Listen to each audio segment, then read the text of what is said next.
JNTH 4-1 BTech exams దగ్గర పడ్డాయి. అందులో సిఎస్సి వాళ్ళకు 4-1లో వచ్చేసరికి cryptography and network security subject ఉంది. దానికి ఇంపార్టెంట్ క్వశ్చన్స్ యూనిట్ వైజ్ గా షార్ట్ క్వశ్చన్స్, ఎస్ఏ క్వశ్చన్స్ చెప్పమని అడుగుతా ఉన్నారు. దాని గురించి ప్లేలిస్ట్ క్రియేట్ చేయడం జరిగింది. ముందుగా అయితే ఇంతవరకు ఛానల్ సబ్స్క్రైబ్ చేసుకుని వీడియో లైక్ చేసి షేర్ చేయండి. మీకు గనక నాతో మాట్లాడాలనిపిస్తే కాల్ మీ 4 కాల్ చేయండి. ఇక తెలుగు ఇంజనీరింగ్ ఎడ్యుకేషన్ టెలిగ్రామ్లో పీడిఎఫ్స్ అవి షేర్ చేస్తాను. ఖచ్చితంగా అయితే మీరు అందులో వచ్చేసరికి చూసుకోండి. ఇక ఈ వీడియోకి హైప్ ఉంటే ప్లేలిస్ట్లో అని చెక్ చేసుకోండి. ఇక టాపిక్లో వెళితే యూనిట్ 1 చూసుకుంటే ఈ సబ్జెక్ట్లో security concepts and cryptography basics. So దీంట్లో షార్ట్ క్వశ్చన్స్ ఎలా ఉంటాయి? డిఫైన్ కాన్ఫిడెన్షియాలిటీ మీద కానివ్వండి, ఇంటిగ్రిటీ మీద కానివ్వండి, అవైలబిలిటీ మీద కానివ్వండి ఇస్తాడండి. ఓకేనా? లేకపోతే right the different types of security attacks అని చెప్పేసి అడుగుతాడు. లేకపోతే డిఫైన్ ప్లెయిన్ టెక్స్ట్ కానివ్వండి, సిఫర్ టెక్స్ట్ కానివ్వండి, కీ కానివ్వండి, వాటి గురించి ఎక్స్ప్లెయిన్ చేయమని చెప్పేసి డిఫైన్ చేయమని చెప్పేసి అడుగుతాడు. ఇక ఎస్ఏ క్వశ్చన్స్ పరంగా చూసుకున్నట్టయితే write about substitution and transposition techniques గురించి అడుగుతాడండి. లేకపోతే explain symmetric versus asymmetric cryptography గురించి అడుగుతాడండి. లేకపోతే explain the need for security in computer networks గురించి అడుగుతాడండి. లేకపోతే what is stenography give an example అని చెప్పేసి అడుగుతాడు. లేకపోతే explain key range and key size with examples. అది యూనిట్ 1. యూనిట్ 2 చూసుకుంటే symmetric and asymmetric key ciphers. So దీంట్లో షార్ట్ క్వశ్చన్స్ ఎలా ఉంటాయంటే వాట్ ఈస్ ఆర్సిఏ అని అడుగుతాడు. What is ElGamal crypto system గురించి అడుగుతాడు.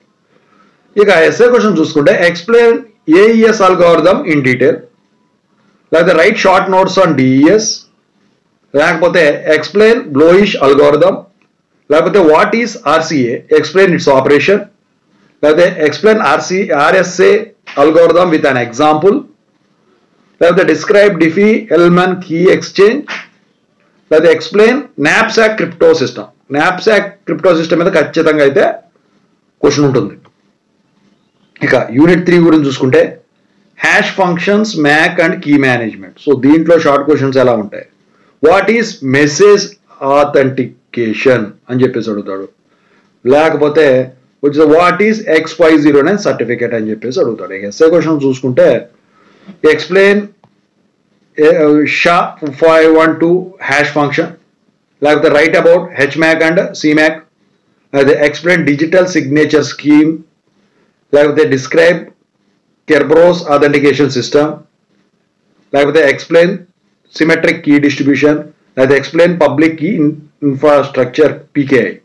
ఇది యూనిట్ 3. యూనిట్ 4 చూసుకుంటే ట్రాన్స్పోర్ట్ అండ్ వైర్లెస్ సెక్యూరిటీ. ఇందులో షార్ట్ క్వశ్చన్స్ ఎలా ఉంటాయంటే మీకు SSL ఆర్కిటెక్చర్ గురించి బొమ్మ గీయమంటాడు. వాట్ ఈస్ HTTPS గురించి అని చెప్పేసి అడుగుతాడు. ఇక ఎస్ఏ క్వశ్చన్ చూస్తే ఎక్స్ప్లెయిన్ SSL ఆర్కిటెక్చర్, లేకపోతే what is HTTPS, how does it secure communication అని చెప్పేసి అడుగుతాడు. లేకపోతే explain SSH with neat diagram, లేకపోతే write about IEEE 802.11 wireless LAN security, లేకపోతే explain mobile device security challenges, లేకపోతే write short notes on transport layer security. దాని గురించి అడుగుతాడు. ఇక లాస్ట్ యూనిట్ 5 చూసుకుంటే email security and case studies. ఇందులో షార్ట్ క్వశ్చన్స్ ఎలా ఉంటాయంటే వాట్ ఈస్ SIME, MIME, లేకపోతే వచ్చేసరికి వాట్ ఈస్ PGP.